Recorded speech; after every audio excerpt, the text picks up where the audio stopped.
Kita bertemu lagi di dalam diskusi mengenai kontrol kendali. Minggu lalu kita sudah berdiskusi mengenai bagaimana awal manusia atau semua yang berkepentingan dengan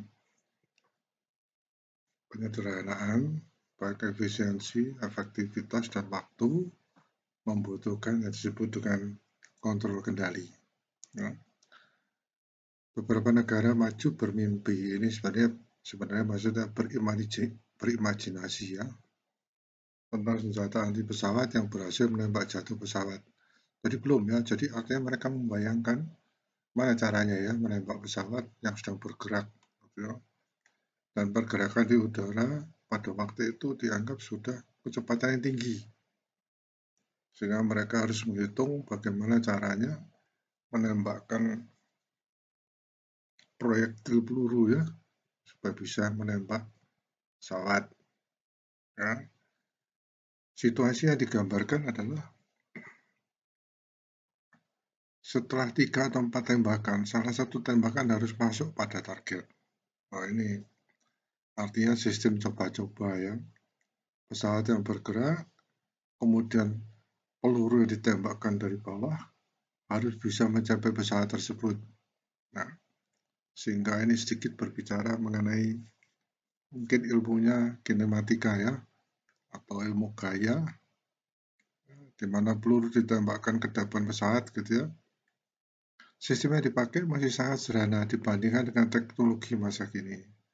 Sistemnya adalah dengan melakukan penyetelan pada visir pembidik, ya, pembidik pada senjata itu, yang disesuaikan dengan jarak pesawat dan kecepatan pesawat.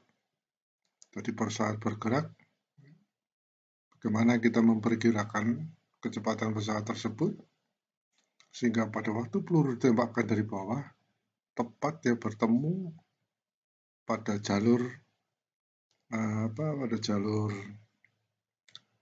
pergerakan pesawat tersebut. Peralatan ini hanya dipakai sebagai kontrol perekam level saja, ya, level ketinggian pesawat. Para ahli menyadari pentingnya alat pengatur bidikan ini untuk mengatur perekam posisi dan jarak tembak.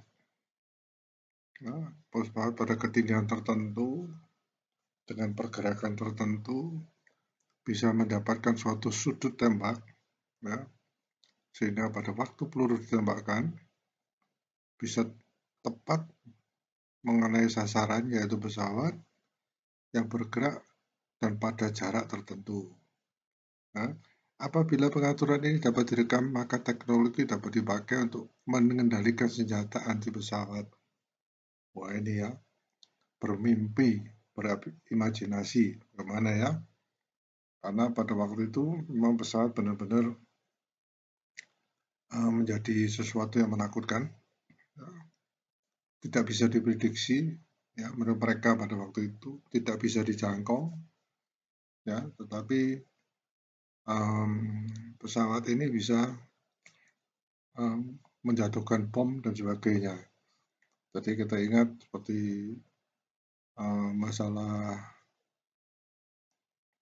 bom yang dijatuhkan di Nagasaki dan Hiroshima itu ya, itu pun untuk mencapai target di bawah pesawat itu harus menghitung berapa kecepatannya dan di mana dia mulai menjatuhkannya supaya tepat jatuh pada sasarannya. Ya. Kita tidak berbicara mengenai mesin pembunuh, tetapi ini adalah sedikit bahasan mengenai bagaimana manusia membutuhkan suatu kontrol kendali. Ya. Mungkin saya harus sedikit menegaskan ya, bahwa sebenarnya ilmu itu boleh dikembangkan, menurut saya ya, silahkan dikembangkan, tapi dengan etika. Ya. Sehingga kelanjutan dari ide ini adalah setelah dibuat ya, jadi manusia memimpikan, berimajinasi dan bisa diwujudkan. Ya. Itu yang diharapkan. Dan kebanyakan kita lihat banyak yang terwujud. Jadi harus dibuat suatu aturan mengenai etika. Ya, contohnya etika kedokteran. Mereka menemukan obat etikanya tidak boleh langsung diujikan pada manusia. Yaitu harus pada suatu binatang percobaan. Itu pun binatang percobaan pun ada etikanya. Ya, seperti itu kira-kira ya. Saya tidak membahas mengenai penelitian kedokteran atau penelitian yang lain, tapi semua itu harus beretika. Baik, setelah upaya yang cukup besar dilakukan, maka model rekayasa ini diuji. Ya. Pada akhirnya model produksi tersedia dan akhirnya beberapa alat pengendali senjata dikirim. Ya. Input ke promotor disediakan oleh radar. Jadi kita tahu radar itu adalah apa? Ya sekarang kita tahu ya, radar itu adalah suatu sekarang kita kenal itu sebagai satelit ya, sebagai mungkin antena ya, menentukan posisi ya, dari objek apapun. Ya. Disediakan oleh radar dan senjata diarahkan dengan mengambil data posisi pesawat saat ini dan menghitung posisi target setelah itu. Ya. Jadi ini karena tingginya pesawat, ya, manusia sebelum ingin menembak pesawat, mereka itu harus mereka sudah bisa mendapatkan apa yang disebut dengan radar. Radar ini dikembangkan tadinya hanya untuk mengetahui, ya, mereka harus bersiap-siap kalau di layar radar, ya, seperti sekarang mungkin saya nggak tahu, kalau Anda menerima sinyal televisi ya, dari parabola, ya, Anda harus mengarahkan parabola itu atau antena tersebut itu tepat pada satelitnya agar Anda bisa mendapatkan siaran dari satelit yang disiarkan siaran dari stasiun televisi yang disiarkan atau dipantulkan melalui satelit. Nah, ini menjadi suatu topik diskusi tersendiri ya, tetapi yang ingin saya sampaikan adalah bahwa radar ini, saya kira Anda tahu, untuk mengetahui posisi pesawat. Tadinya di radar ini dipakai hanya untuk mengetahui apakah ada pesawat mendekat, ya, di mana pesawat itu ada sehingga mereka memakai pengintai. Tapi radar ini sekarang dimanfaatkan sebagai senjata untuk menjatuhkan atau menembak pesawat. Nah, dengan panduan dari radar ini, senjata bisa diarahkan dan mengambil data pesawat. Ya, jadi data pesawat, kita tahu bahwa ada pada suatu sistem, ya, kalau dulu ada yang disebut dengan ilmu pesawat, itu maksudnya adalah, menurut saya ya, kenapa ilmu pesawat? Karena dengan ilmu tersebut kita bisa menentukan posisi objek yang disamakan pesawat ini. Posisi awalnya di mana, dengan kecepatan bergerak bagaimana. Jadi posisi pesawat ini adalah ketinggian dan kecepatannya, sehingga senjata diarahkan pada suatu titik di mana nanti kalau proyektil senjata ditembakkan akan bertemu dengan targetnya. Ya, maka mereka akan berhasil menembak pesawat tersebut. Dalam hal ini, teknik domain frekuensi terus mendominasi bidang kontrol dalam perang modern dengan peningkatan penggunaan transformasi Laplace dan bidang frekuensi kompleks. Ya. Sebenarnya transformasi Laplace ini adalah untuk penyelesaian menghitung. Ya. Artinya ini adalah suatu model matematik dengan diselesaikan dengan istilahnya adalah transformasi Laplace. Ya. Ini adalah cara menghitung yang cepat ya. Jadi posisi pesawat, kecepatan pesawat dan sebagainya. Ya. Jadi dikatakan di sini frekuensi yang kompleks ya. Jadi kalau kita sudah bermain atau berbicara mengenai radar, bicara mengenai satelit, maka frekuensi inilah yang menjadi dasar perhitungannya. Kita tahu bahwa nanti frekuensi ini akan mendominasi ya di dalam, nanti akan kita diskusikan khususnya untuk sistem kendali. Selama tahun 1960-an, 1950-an, penekanan dalam teori rekayasa kontrol adalah pada pengembangan dan penggunaan S-plane ya. S-plane ini nanti akan kita diskusikan, dan khususnya pendekatan root locus approach. Nah, ini merupakan suatu topik diskusi tersendiri ya, S-plane dan ini ya. Dan ini mengenai suatu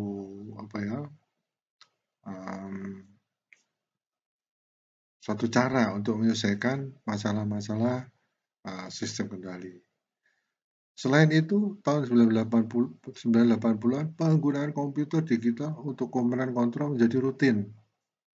Ya, ini sebenarnya di dalam materi pemrograman komputer, ini sudah dibahas mengenai perkembangan komputer yang nanti kita akan diskusikan juga, di mana sebenarnya pengembangan komputer itu adalah untuk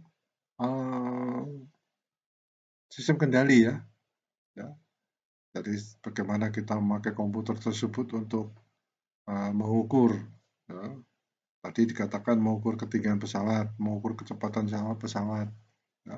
Sehingga komputer ini ya, sebelum digital pun ya, komputer ini sudah dipakai untuk pengukuran ya.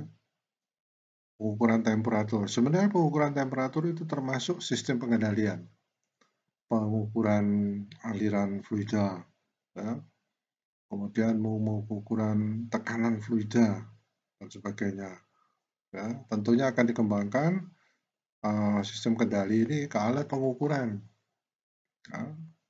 Sehingga kita lihat bahwa sistem kendali ini adalah suatu dasar untuk yang disebut dengan instrumentasi.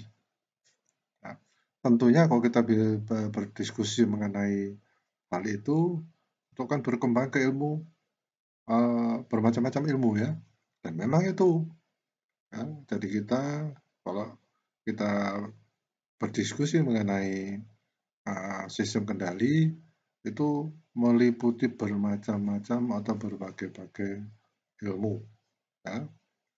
Teknologi elemen kontrol baru ini untuk melakukan kalkulasi akurat dan cepat sebelumnya, di mana sebelumnya tidak tersedia untuk teknisi kontrol. Ya. Banyak ya, kalau kita lihat di kehidupan kita sehari-hari, tanpa kita sadari semua itu memakai komputer. Ya. Tadi telah disebutkan mengenai transformasi Laplace. Ya. Di mana Laplace transform ini sangat mudah diselesaikan kalau kita memakai komputer. Ya, dihitung juga bisa, tapi kalau kita menghitung biasa, katakan di atas kertas, ya, terlambat kita melakukannya ya. Jadi artinya transform Laplace itu adalah untuk menyelesaikan sistem kendali. Ya, begitu kita menemukan hasilnya, nah, objek yang kita ukur sudah berpindah, ya, atau objek yang kita ukur sudah berubah, ya, parameter-parameternya. Pada saat ini banyak sekali komputer kontrol proses digital yang dipasang di seluruh dunia. Komputer ini digunakan terutama untuk sistem kontrol proses di mana banyak variabel diukur dan dikontrol secara bersamaan oleh komputer. Ya. Saya lupa apakah saya pernah menyebutkan bahwa sebuah komputer itu kalau dia yang kita kenal komputer itu mempunyai masukan dan keluaran. Ya, dengan memasukkan data atau memasukkan suatu proses ke dalam komputer sebagai input, maka komputer akan bisa mengeluarkan output. Contoh sederhana, Anda bayangkan ya, sebuah perangkat komputer ada papan ketiknya, di mana dengan papan ketik ya kita bisa memerintahkan dengan beberapa perintah-perintah program, sehingga dia bisa menjadi keluaran cetakan ya, atau kita kirim ke printer sebagai output. keluarlah cetakan. Mungkin karena kita sudah terbiasa dengan komputer, dengan printer, ya, atau komputer dengan misalnya dengan mouse, terus hard disk yang dengan mudah kita pasang sebagai uh, apa hard disk luar ya, eksternal hard disk. Kita anggap sudah biasa, tetapi Anda perhatikan, di sanalah semua kontrol itu terjadi. Ya. Jadi tidak bisa dipisahkan. Jadi kita sekarang berdiskusi mengenai dasar dari kontrol tersebut, di mana sebenarnya komputer tersebut itu adalah salah satu perkembangan untuk mendukung kontrol sistem atau sistem kendali. Ya. Dengan munculnya era luar angkasa, dorongan baru lainnya diberikan untuk teknik pengendalian. Menjadi penting untuk merancang sistem kontrol yang kompleks dan sangat akurat untuk rudal pesawat luar angkasa. Kita kalau lihat rudal itu ya, aduh saya lupa rudal itu singkatannya apa ya? Mungkin Anda tolong dicari ya. Seingat saya rudal itu apakah singkatan apa saya nggak tahu, tolong dicari. Di mana kita tahu rudal ya, itu adalah senjata yang dipakai untuk menembak pesawat ya, atau menembak suatu daerah dari jarak tertentu, ya, di mana kita mengetahui bahwa semua itu adalah membutuhkan suatu ketepatan perhitungan. Ya. Secara sederhana aja, Anda pada waktu Anda berdiskusi di mata kuliah, mungkin ilmu pesawat ya, atau ilmu gaya, ya, Anda lihat dengan mengarahkan suatu objek diberi kecepatan tertentu, ya, objek tersebut akan jatuh di suatu tempat, ya, dengan mungkin gerakan parabolik yang bisa kita hitung, ya, yang berhubungan dengan jarak, percepatan, kecepatan, ya, ST, VT, dan AT. Ya, diingat-ingat itu untuk memudahkan saja, sehingga kita bisa menghitung. Nah, ini yang dihitung untuk menghitung rudal ini, ya, salah satunya, dan pesawat ruang angkasa yang bisa dikendalikan dari bumi. Ya, untuk mengingatkan kembali bahwa frekuensi itu sangat penting. Ya, dalam ini bukan sangat penting, artinya diketemukan untuk mengatur semuanya. Ya. Lebih jauh lagi, kebutuhan untuk meminimalkan bobot satelit dan mengontrol dengan sangat akurat telah melahirkan bidang penting kendali optimal. Ya. Kenapa? Dikatakan di sini ya, meminimalkan bodi satelit. Ya. Karena alat kontrol yang kita kenal sebelumnya itu adalah alat kontrol yang mungkin disebutkan mekanik ya. Nanti kita akan sedikit diskusikan, karena pada pertemuan lanjut nanti kita akan berdiskusi mengenai alat-alat kontrol seperti misalnya yang disebut dengan relay, ya, atau yang disebut dengan limit switch dan sebagainya, di mana pada waktu itu ya peralatan-peralatan pendukung ini itu masih sangat mempunyai bobot ya, yang cukup besar, ya, sehingga satelit yang diinginkan kita kirimkan ruang angkasa itu menjadi sangat berat, ya, dan tentunya itu berhubungan dengan mesin pendorong. Nah, yang selanjutnya nanti secara garis besar akan berbicara mengenai bagaimana dia akan duduk di orbit. Ya, begitu kita tahu lagi, dikembangkan lagi bahwa sebuah benda yang punya bobot tertentu, dia akan mempunyai suatu momentum. Ya, saya tidak mendiskusikan momentum, tapi kita lihat bahwa yang disebut dengan momentum itu energi yang tersimpan di dalam sebuah benda, ya, yang kita berikan energi tersebut. Ya. Jadi momentum ini juga sangat sulit, ya, bukan sulit ya, bisa kita hitung untuk menghitung ketepatan dari peletakan suatu benda. Ya, terutama tadi ya, waktu menembakkan, Kalau bobotnya besar, momentumnya besar, bisa jadi targetnya bisa tidak tepat karena ada momentum tersebut. Nah, oke. Karena persyaratan ini, metode domain waktu yang dikembangkan akhir-akhir ini. Jadi waktu itu juga menjadi ya, kita lihat dari ST, VT, ya, dan AT. ST jarak, VT kecepatan, itu ada T. T itu adalah time atau waktu. Nah, teori terbaru tentang kontrol optimal dikembangkan oleh banyak negara, serta studi terbaru tentang sistem yang kuat telah berkontribusi pada minat dan metode domain waktu. Ya. Sekarang jelas bahwa teknik kontrol harus mempertimbangkan pendekatan domain waktu dan domain frekuensi secara bersamaan dalam analisis dan desain sistem kontrol. Ya. Ini kalau kita sudah mendiskusikan dia lebih dalam lagi. Ya. Tapi menurut saya ini sangat menarik.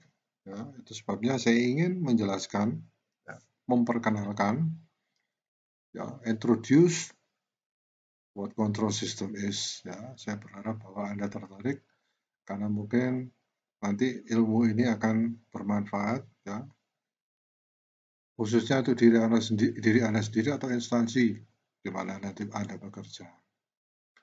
Kemajuan penting yang berdampak di seluruh dunia adalah sistem navigasi radio berbasis ruang angkasa Amerika Serikat yang dikenal sebagai GPS, Global Positioning System. Waduh, sekarang kalau kita memakai GPS gitu, itu paling suka gitu ya, melacak telepon, melacak HP teman di mana, ya, sehingga kita tahu posisi di mana, ya, di mana posisinya itu ya. Sepintas kita dengan peralatan kita yang kita pakai sehari-hari, oh biasa ini pakai aja GPS. Tapi Anda tidak pernah, mungkin belum pernah memikirkan bagaimana GPS itu terjadi. Maaf, bagaimana GPS itu bekerja sehingga Anda mendapatkan informasinya. Nah, dengan mudah Anda mencari alamat dengan GPS. Nah, seperti misalnya dilakukan oleh Google ya. Nah, kita mencari posisi itu, ya, Google melakukan mapping, ya, untuk semua daerah, ya, sehingga Anda akan melihat foto-foto yang dibuat oleh Google, ya, Google Mapping Team, ya, sehingga Anda bisa melihat detail rumah, ya, di mana Anda melihat alamatnya itu terlihat, ya, misalnya di perempatan ini, ya, meskipun tidak semua.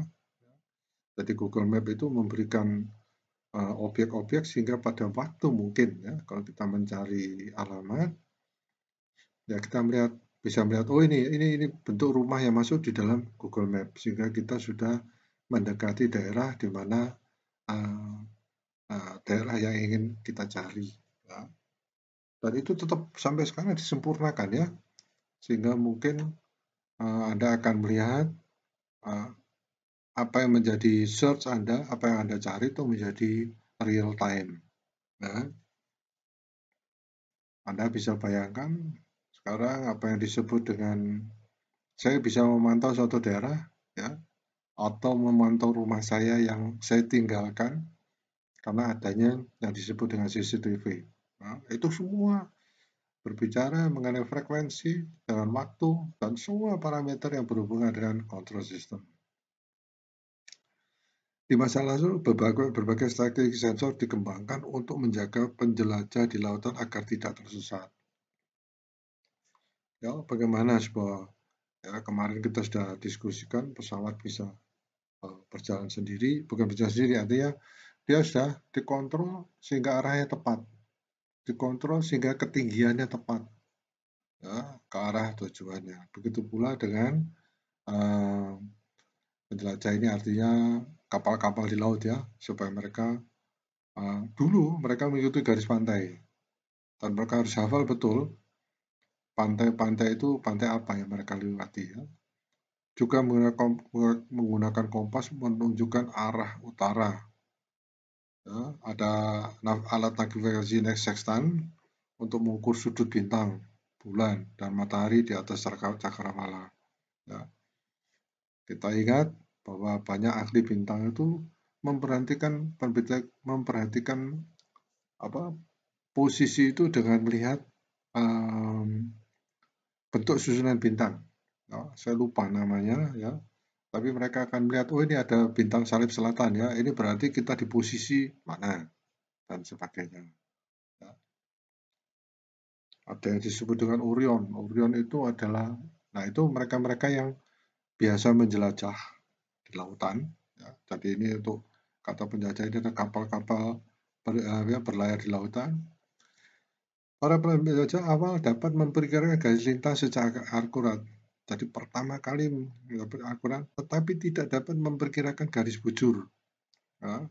Manusia sudah membuat pembagian di bumi, ada yang garis bujur dan lintang untuk mengetahui posisi. Ya. Itu penting supaya kita tahu kemana arah kapal kita dan apakah arah kapal kita itu benar atau tidak. Ya. Dan itu juga dimanfaatkan bukannya di lautan ya, tapi juga di daratan. Baru pada tahun 1700 dengan perkembangan kronometer itu digunakan dengan sextant ya, digabung dengan sextant, garis bujur dapat diperkirakan. Sistem navigasi berbasis radio juga mulai muncul dikembangkan. Ya, kita pernah dengar, kalau kita lihat sekarang sistem telepon kita pakai frekuensi, ya, tapi tahun-tahun kemarin juga frekuensi, tetapi digabungkan dengan frekuensi radio, ya, sehingga kita mengenal yang disebut dengan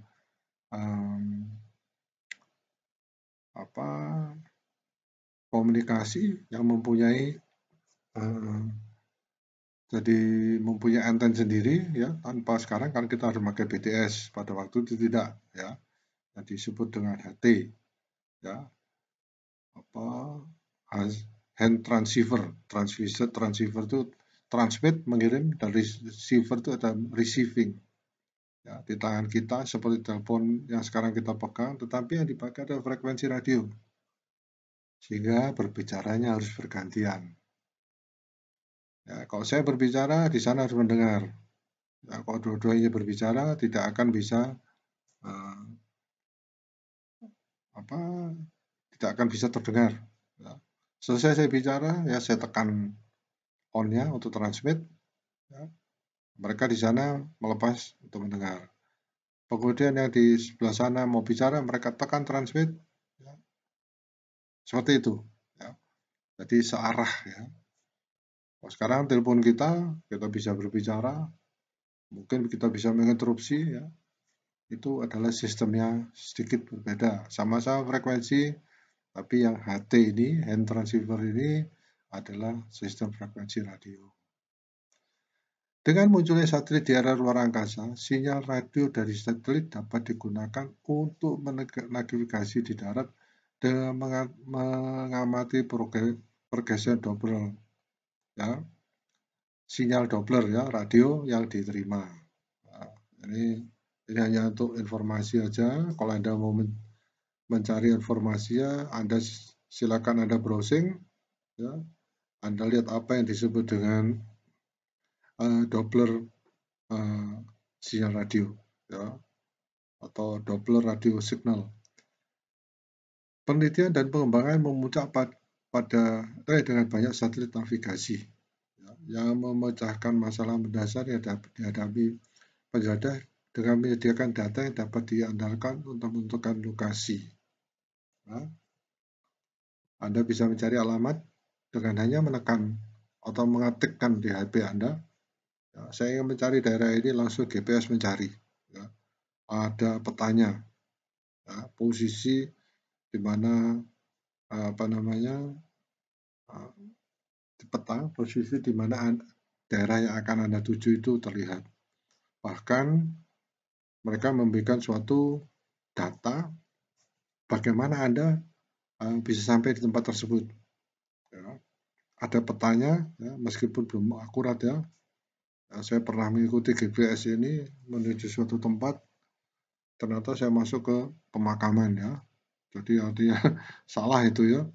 Ya, karena di sana yang saya kira adalah ini adalah apa namanya jalur yang paling dekat ya. Ternyata saya tidak bisa, mobil saya nggak bisa masuk karena yang ditunjukkan oleh GPS itu adalah jalan setapak ya, bukan jalan mobil. Jadi GPS ini harus disempurnakan lagi. Ya. Mungkin sekarang sudah disempurnakan, cuma saya belum tahu. Ya. Tapi itu pengalaman saya yang kurang mengenakan, sehingga akhirnya saya tiba di tempat itu juga lebih lambat. GPS tersedia gratis dan memberikan informasi lokasi dan waktu yang sangat andal. Ya. Dimanapun di dunia. Jadi tempat yang dituju, cuman itu tadi apa jalur yang dilewati itu yang masih belum akurat. Sudah akurat ya, cuman belum diklasifikasi. Apakah jalan setapak, apakah jalan mobil, apakah pematang sawah dan sebagainya. GPS dipakai sebagai sensor untuk informasi posisi dan kecepatan. Merupakan andalan dalam sistem transportasi udara, darat, dan lautan. GPS membantu petugas pertolongan dan darurat untuk menyelamatkan nyawa dan membantu manusia dengan aktivitas sehari-hari termasuk kontrol jaringan listrik, perbankan, pertanian, survei, dan banyak tugas lain. Wah ini yang kita tahu sekarang ya, lakukan kontrol jaringan listrik.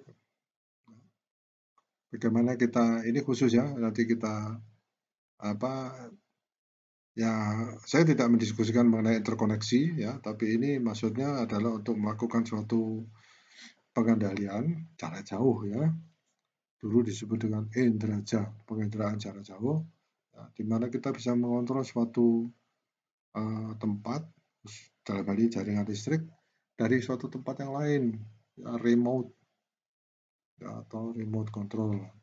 Perbankan kita tahu ya bagaimana bank berkomunikasi, ya, cepat sekali, ya, di mana mereka sudah membuat suatu aturan antara bank dengan bank, membuat suatu peraturan di mana bank membuat ATM, ya. Mungkin Anda akan melihat bahwa di ATM itu hanya berkomunikasi melalui sistem frekuensi, ya, pertanian, survei, dan banyak tugas lainnya. Seperti survei ini misalnya kita meletakkan suatu sensor di suatu tempat, bisa kita pantau. Misalkan data hujan, ya, data hujan di Sumatera bisa saya dapatkan datanya dalam posisi saya di Pulau Jawa dan sebagainya. Itu semua adalah sistem kontrol kendali. Ya. Jadi sangat banyak yang bisa didiskusikan dan kita lihat begitu banyak sekarang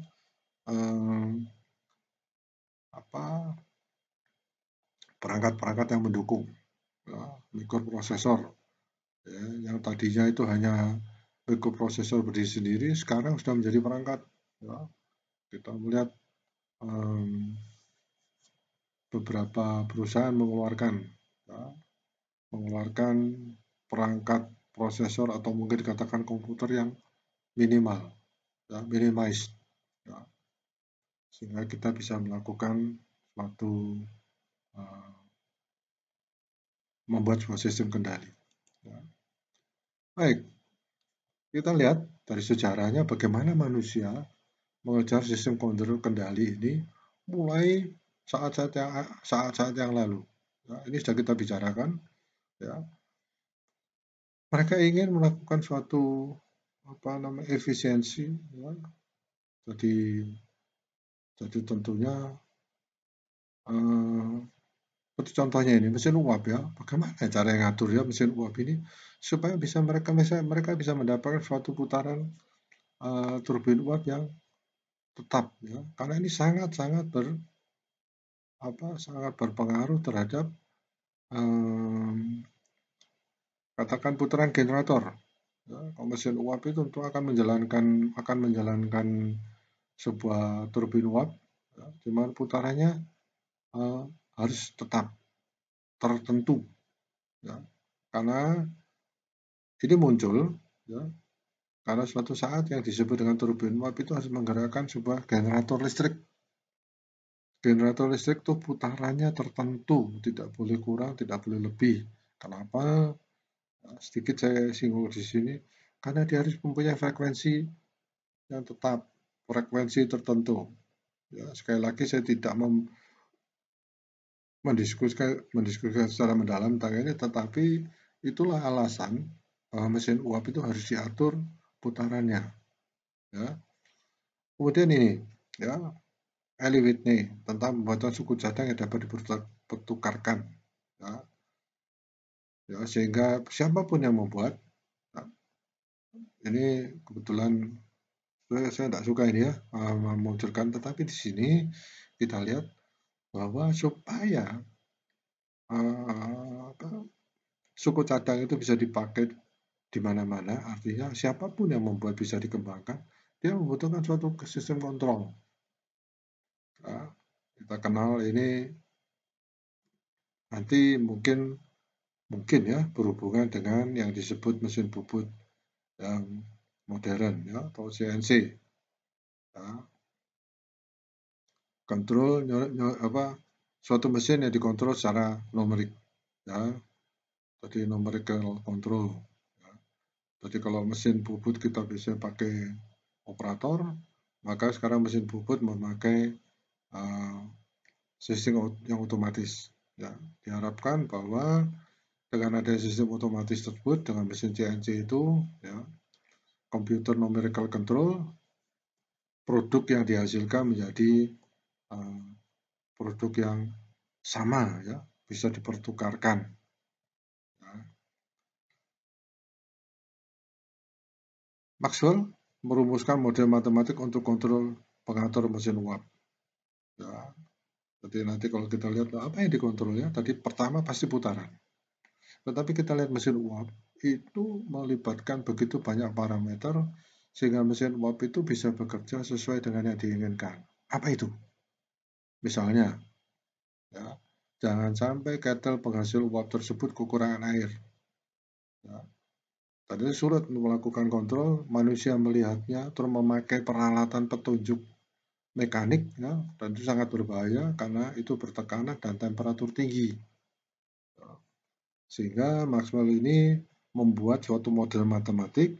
Ya, kita sudah mendengar matematik itu ngeri ya, nggak apa tidak menarik. Tetapi ya, kalau Anda tahu sebenarnya model matematik ini tidak sulit.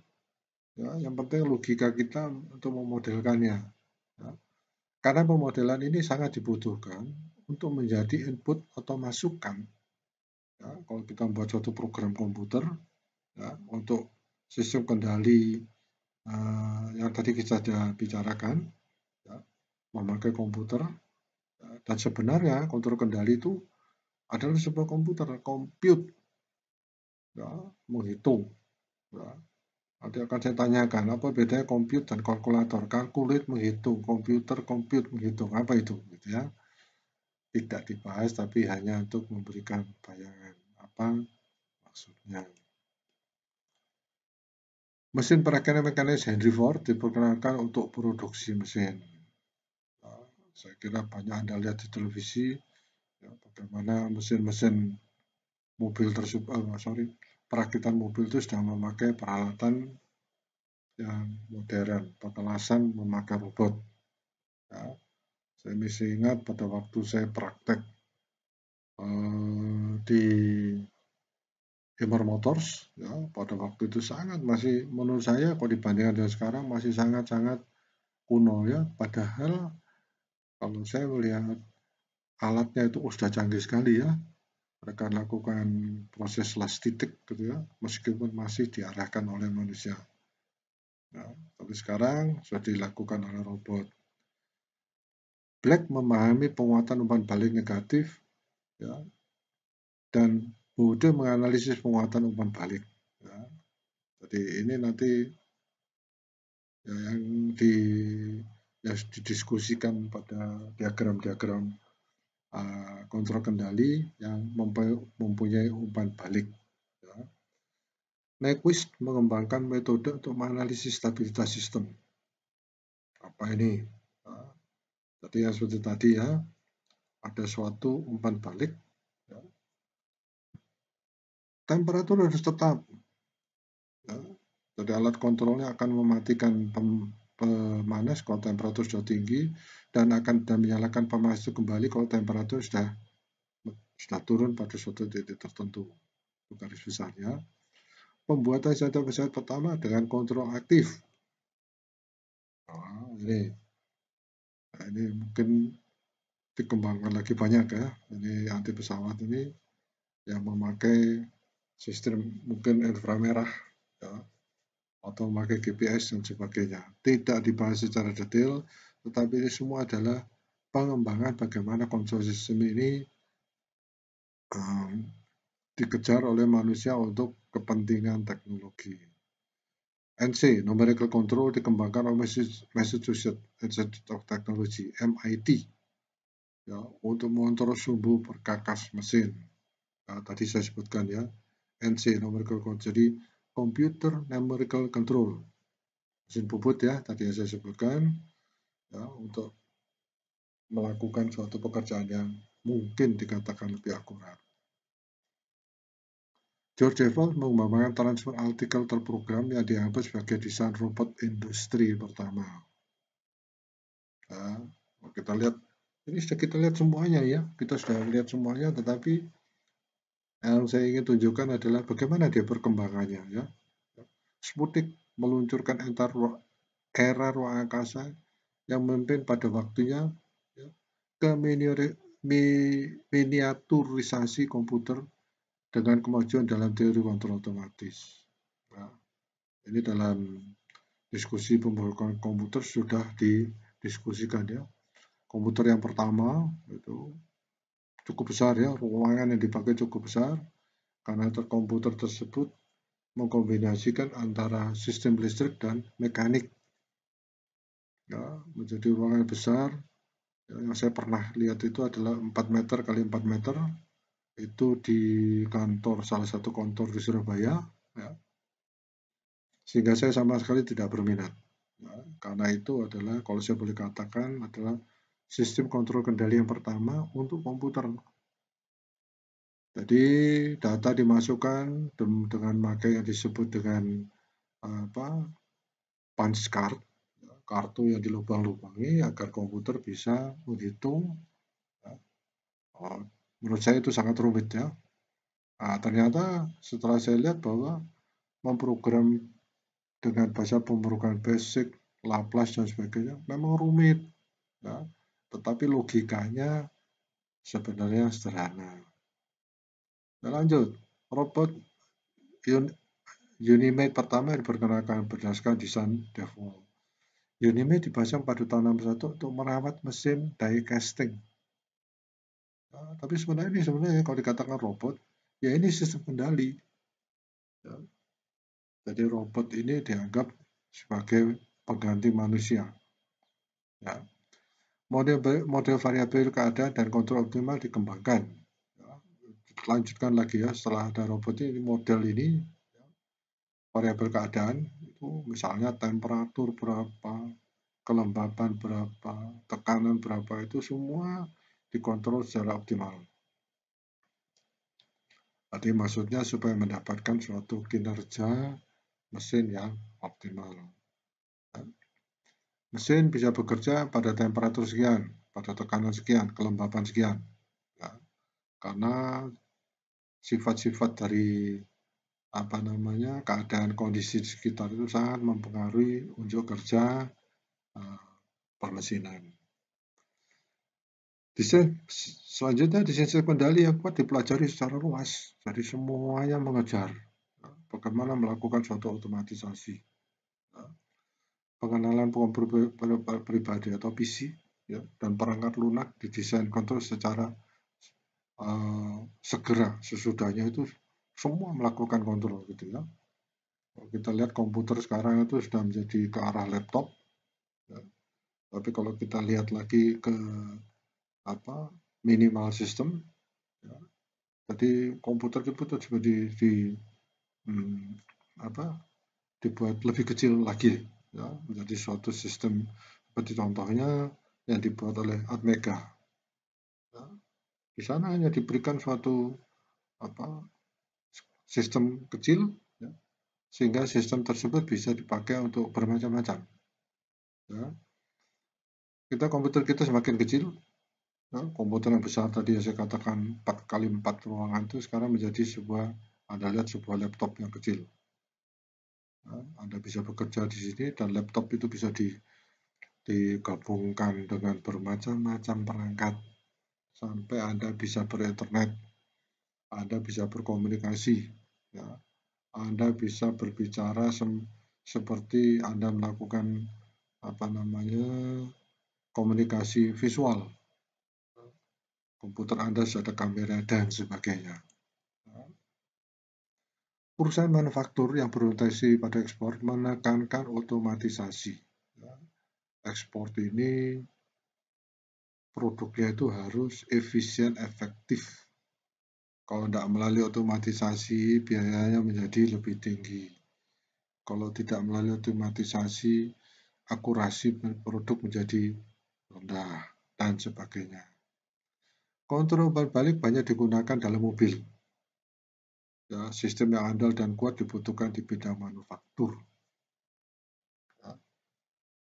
Contohnya sekarang sulit sekali ya buat kita, ya, pada posisi sekarang ini Anda melihat bahwa mobil sudah diatur oleh sistem, orang mengatakan sistem komputer ya, tapi itu adalah sistem kendali. Ya. Jadi komputer itu melakukan sensing, ya, atau melakukan pemantauan pada mobil Anda, ya, bahkan motor Anda, ya, untuk mengontrol. Ya, jadi semuanya sudah dikontrol. Kalau dulu kita ada beberapa peralatan mekanik, dengan mudah kita memperbaikinya. Ya. Tetapi sekarang kita harus tahu karena semua pengaturan itu dimasukkan di dalam sistem chip, ya, atau microcontroller. Ya.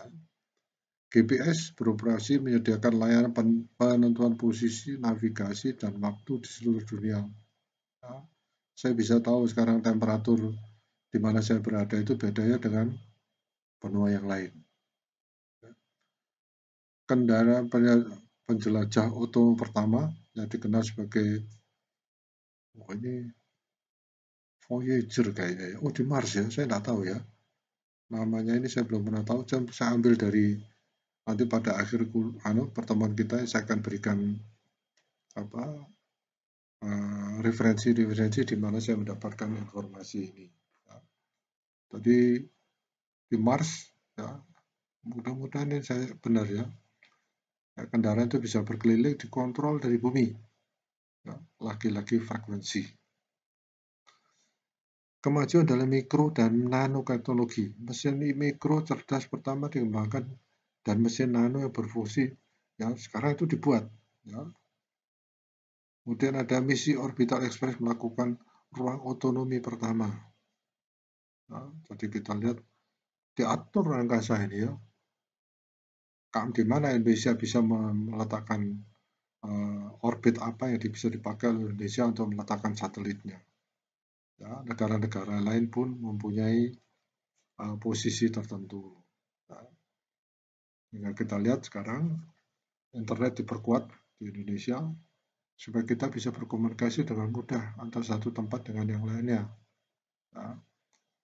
Kontrol sistem sudah memudahkan kita berkomunikasi, ya, bahkan kita bisa berdagang dan sebagainya. Contoh sistem pengendalian, sistem kendali kemudian mobil ya, ini kalau kita lihat, ya, di sini adalah arah yang diinginkan, ya, tetapi ini arah yang sesungguhnya. Kenapa seperti itu?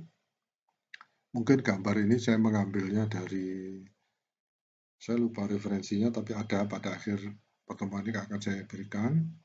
Ya. Jadi tolong Anda juga mencoba melihat. Ya. di mana posisi mobil ini, ya, atau paling gampang kalau Anda melihat yang disebut dengan rally, ya, rally mobil, coba Anda lihat di televisi, ya, arah gerakan mobil, ya, dengan arah kemudi bisa berbeda. Ya, itu menarik sekali, saya suka sekali melihat itu, ya. Dia harusnya belok ke kanan, tapi arah dari roda depan, roda kemudi itu malah di apa diarahkan ke kiri. Ya. Mengapa seperti itu? Karena ada suatu sistem, ya, karena kecepatannya tinggi, ya, sehingga mereka harus mengarahkan pada suatu arah tertentu dari roda tersebut sehingga didapatkanlah suatu arah gerakan mobil yang benar. Ya, meskipun kalau kita lihat di rally dengan kecepatan tinggi, tidak betul itu, ya. Arahnya ke utara, tapi mobilnya menghadapnya ke timur, ya. Tapi gerakannya mobil tersebut adalah ke utara. Ya, coba Anda lihat itu. Dan ini sama dengan yang kita diskusikan tadi mengenai senjata untuk menembak pesawat. Ya. Rekayasa kontrol berkaitan dengan analisis dan desain sistem yang berorientasi pada tujuan. Oleh karena itu, mekanisasi kebijakan yang berorientasi pada tujuan telah tumbuh menjadi hierarki sistem kendali yang beroperasi pada tujuan. Tujuannya apa? Ya. Teori kontrol modern berkaitan dengan sistem yang memiliki kualitas mengorganisasikan diri, ya, jadi self-organized quality, ya, yang adaptif, kuat, ya, pembelajaran dan optimal. Jadi mau nggak mau kita sekarang itu sudah dihadapkan pada sistem otomatis. Ya. Saya tidak tahu apakah Indonesia siap atau tidak, tapi sepertinya kita sudah dipaksa untuk masuk ke era ini. Ya. Ini yang diterapkan pada sistem kemudi mobil, ya. Jadi kontrol balik adalah fakta mendasar dari industri dan masyarakat modern. Mengendari mobil adalah tugas yang menyenangkan ketika mobil merespon dengan cepat perintah pengemudi. Ya. Banyak mobil pakai power steering, ya, dan rem. Ya, kalau mobil nggak ada remnya itu ngeri itu, ya. Jadi begitu Anda maju, Anda tidak bisa mengendalikan itu, ya. Ya, menggunakan amplifier hidrolik untuk membuat gaya pengereman atau roda kemudi. Ya, kita lihat sini power steering, ya. Ada power steering, kemudian ada rem ini yang ada yang disebut ada boosternya, ya. Jadi pengereman yang kita lakukan, ya, jadi kita lakukan dengan menekan rem itu, ya, kita tidak perlu memberikan gaya yang besar, ya. Tapi di sini ada yang disebut dengan kontrol booster, ya. Jadi booster rem tersebut sehingga dengan gaya injakan yang kecil pun dia mempunyai kekuatan yang cukup untuk melakukan pengereman. Ya, saya masih ingat dulu mobil-mobil orang tua saya, ya, jadi mobil dinas, ya, itu masih belum ada yang disebut dengan booster ini, ya. Jadi kalau rem itu harus benar-benar kekuatan dari kaki ini, ya, yang harus dipakai, ya. Menggunakan amplifier hidrolik untuk memperkuat gaya ke rem atau roda kemudi, sehingga kita mengemudikan apakah itu mobil besar atau alat-alat berat, ya, karena ada sistem hidrolik membantu gaya atau membelokkan atau melakukan pengereman. Ya, diagram bloknya ada seperti ini, ya. Jadi ini adalah arah yang diinginkan dikontrol, ya. Ya, jadi melakukan kontrol ada pengemudinya, kemudian ada tadi sebutkan, ya, stereo mekanik, ya, responnya itu cepat karena memakai power steering, ya. Kita lihat kemudian di sini kemudian dilakukan pengukuran, ya. Jadi kalau kita lihat ini menjadi masukan, ya, dia lakukan mengatur, ya, sehingga ini adalah kondisi sebenarnya yang diinginkan, ya. Jalur ini diinginkan dibanding pengukuran jalur sebenarnya untuk menghasilkan ukuran kesalahan. Pengukuran ini diperoleh dengan umpan balik visual dan gerakan tubuh tentunya ya, seperti yang diberikan oleh rasa setir, ya, maksudnya stang setir ya, oleh tangan sebagai sensor ya, pada manusia. Sistem umpan balik ini adalah versi umum dari sistem kontrol kemudi di kapal laut atau penerbangan di pesawat besar. Ya. Kalau Anda yang menggunakan radar pesawat itu berat sekali ya. Saya masih ingat pada pesawat-pesawat yang masih menggunakan sistem kawat penarik ya, seperti bomber. Ya. Saya ingat betul Indonesia punya pesawat bomber. Si penerbang itu harus mengeluarkan tenaga yang cukup besar ya, untuk menarik radar ya, atau menarik flap pesawat itu supaya dia bisa berbelok. Ya. Kemudian kita mengenal ada yang disebut dengan pengendalian kontrol melalui listrik ya, yang bisa melakukan suatu penggerakan peralatan-peralatan yang berat ya, hanya dengan memberikan gaya yang kecil, kemudian dibantu oleh sistem yang disebut dengan penguatan atau amplifying. Ya. Ini adalah sistem loop tertutup dasar yang dikendalikan secara manual. Ya. Manusia ingin mengatur permukaan air di sini, di dalam tangki ini, ya, sehingga tidak melimpah. Ya. Jadi ini adalah alat kontrolnya, ya, ini ada katupnya, sehingga air keluar ini adalah untuk melakukan kontrol di permukaan ini. Ya. Dan bukan hanya itu, banyak sekali ya, sistem kontrol yang bisa dilakukan. Sistem loop tertutup dasar yang dikendalikan secara manual untuk mengatur tingkat fluida dalam tangki. Ya. Input adalah tingkat referensi cairan yang diinstruksikan oleh operator untuk dijaga inputnya ya. Referensi ini diingat-ingat di memori ini ya, bahwa ini adalah titiknya ya, diingat-ingat oleh operator. Penguat daya adalah operatornya dan sensornya adalah visual matanya. Ya.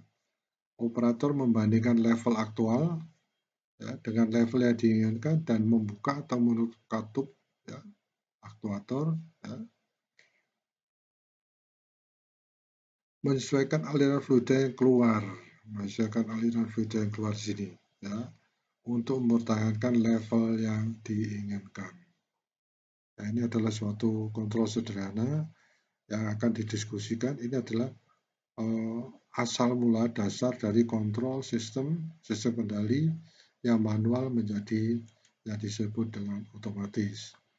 Ya, sistem kontrol familiar lainnya memiliki elemen dasar yang sama dengan sistem yang ditunjukkan pada contoh level air ini ya. Misalnya di sini saya nggak tahu ya, kulkas itu apa ya? Istilahnya lemari pendingin, kulkas, refrigerator, dan sebagainya saya nggak tahu ya. Memiliki pengaturan suhu atau suhu yang diinginkan. Ya, ada termostatnya untuk mengukur suhu aktual dan kesalahan. Dan motor kompresor untuk penguatan daya. Jadi kompresor untuk melakukan kompresi pada refrigeran ini diatur ya. Kalau kompresi tidak dihentikan maka temperatur akan turun terus ya, tidak sesuai dengan apa yang diinginkan oleh pengaturnya. Kira itu ya. Jadi ini sementara diskusi sampai di sini, saya berharap bahwa